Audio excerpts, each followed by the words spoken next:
Today, I'm sharing stories I have seen over the decades in the ballroom dance world where a partner ghosts their dance partner.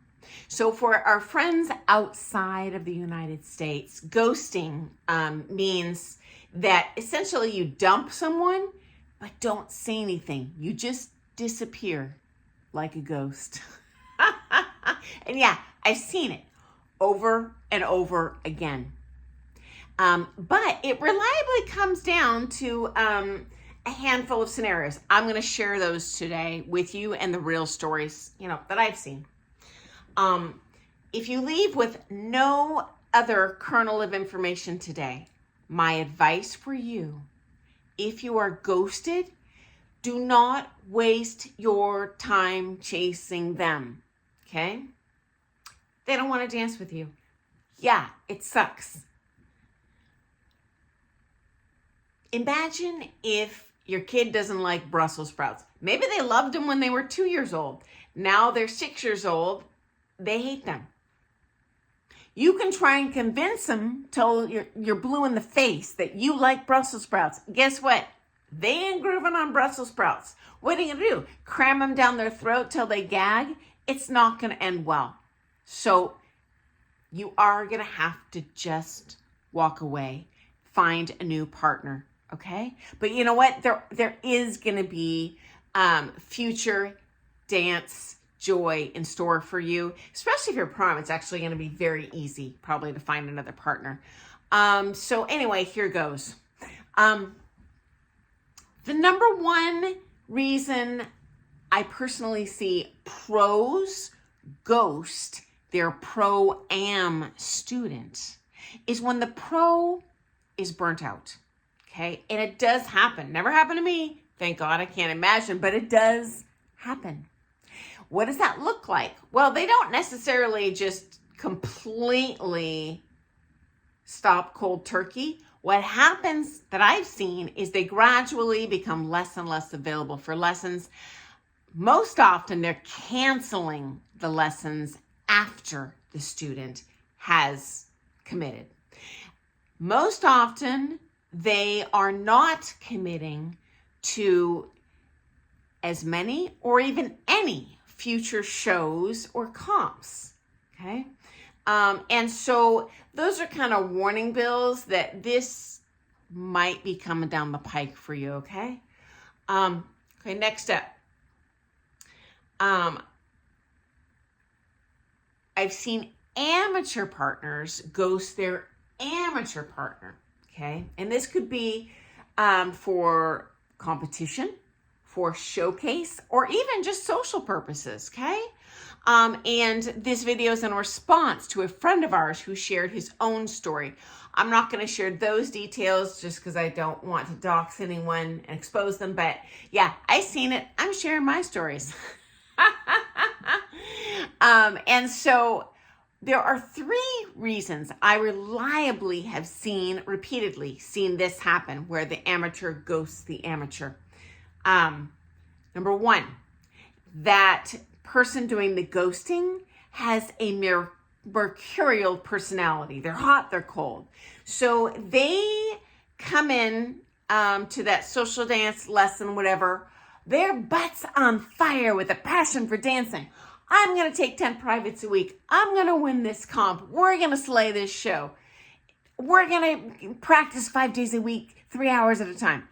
Okay, and they're all in for a month, 2 months. But suddenly, they literally no-show the practice. They no-show the lesson. I've never seen someone actually just hardcore no-show the comp or the show, but pretty darn close. I've seen people back out like days in advance, and it sucks for the person that is left behind. My heart goes out to you, okay? Now, often in my observation and my opinion, these people that are high-low, it's based on a bit of a mental health issue, maybe not officially diagnosed. where, they go through this manic episode where, oh, the happy, joy, work, I got all the energy. And then the depressive episode where they can't even motivate to get out of the house, or, maybe they're slightly motivated, but sometimes it's bad enough. They don't even call you, let alone give you the courtesy of canceling. Happens to you? All I can say is you're not the only one this will have ever happened to. Okay? The good news is these people, in my experience, do tend to pop out of these kind of depressive episodes, and then they're all gangbusters again. Well, how do I avoid this happening? Guys, your best bet is to look at this person's previous dance, sport, showcase, social dance partner history. History does tend to repeat itself. And also, maybe they have no history. Maybe they are brand new to dancing or brand new to your local dance community.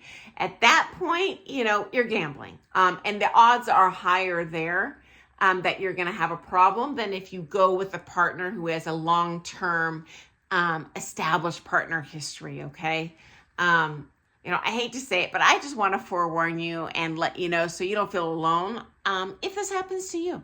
Okay, the next thing I see, a reason why people are ghosted, is fear. Okay, so you have someone that's a very competitive nature. They're very eager to throw it down, whether that be on a showcase floor or comp floor. But as that event comes closer, they panic. They have a freak out. They don't want to let you down. So what do? They ghost you. They no-show the practice. They no-show the lesson. If you're lucky, they cancel, so at least you don't waste your time driving in and have to pay alone for the lesson. That's not a you problem. That's not a reflection on you at all. That's insecurity. We are human beings, and, that's just... we're human. And so, my heart goes out to those people too, because they genuinely want to compete, but they're terrified. It's unfortunate that they commit to you like, yes, we're going to show up for these practices. Yes, we're going to do these lessons. Yes, we're going to do this comp. And then you get blown off. Sucks. That's all I can say. I don't have a magic pill. Yes, it sucks. Okay. Now, here's something real weird, but I've seen it twice. I've seen people ghost their amateur partner when they believe, true or false, that amateur partner is interested in them romantically. Now, at that point, the person who's, feeling those vibes is like, okay, well, if I say something and it's not true, it's going to ruin the partnership. It'll be awkward. If I don't say something and I continue dancing with this person and having creepy feelings, it's going to be awkward and we're not going to end up dancing. So at that point, what do? They don't want to avoid conflict. They ain't going to tell you. They're just going to ghost you, and, that sucks. In my opinion, that the 2 times I've seen it, and it's been in my own students, I didn't see anything sus going on. But you know what? Feelings are feelings. Again, we are human, and if your partner is feeling that you've got the hots for them, that might end the practices or the social dance partnership or the comp partnership. It sucks. I don't have a magic pill, guys. Now, if you want an honest answer, your odds are slightly better if you ask your coach. But reality check, you know what? Most cases, I'm not going to talk behind someone's back and reveal, yeah, they have a mental health issue that's been diagnosed. Or, yeah, she thinks that you want to take her to bed. Like that, I don't want to... It just feels dirty for me to say anything bad about anyone, let alone behind their back. Okay, even if it's true, you know me.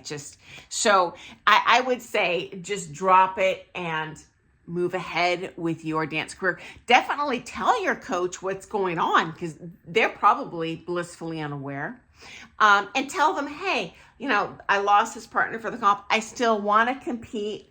What do you recommend? They're a teacher. This ain't your first rodeo, and they've seen it before. They're going to have, be able to guide you, in the best direction for you and your community, okay?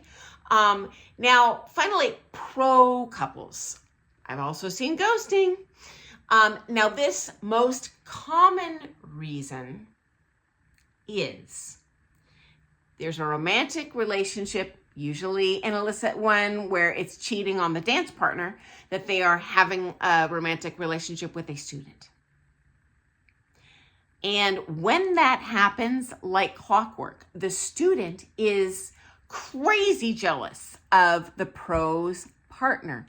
Not only because the pro partner is better than them as a dancer, but that pro partner gets to spend all this time with their love interest. Finally, that pro partner, they're done. They have a romantic relationship that's now their romantic rival. They do everything in their power to use their romantic connection with that teacher to squeeze them to stop dancing with their partner. And yeah, I've seen it, and it's sad. And I have seen, I don't want to say which couples, but trust me, guys, couples you would know that are even legendary in the dance sport world lose dance partnerships because the significant other that they were having an affair with forces them to, or they lose the romance. And, and it sucks. It's manipulative. I don't believe in dating students, let alone cheating on someone to date a student. But, that's a whole nother video. You guys know how I feel about this, ethical stuff. It's just disgusting to me. Sorry. And so when this happens to you, again, I'm sorry that you have to go through this, my friend. We've all been there. We've all seen it. All I can see is you are not alone. And I apologize that you've invested so much in this partnership, but you are a better dancer. Even if you got to dance 10 more minutes with this person than you would have otherwise. So you are leaving a winner, okay? And there's going to be other fish in the sea. So anyway, I sure hope this doesn't happen to you. If it has, that's what I've seen over the years. And you know what? Nothing changes. It's been the same ever since I started ballroom dancing 40 years ago. And it probably was the same 40 years before that.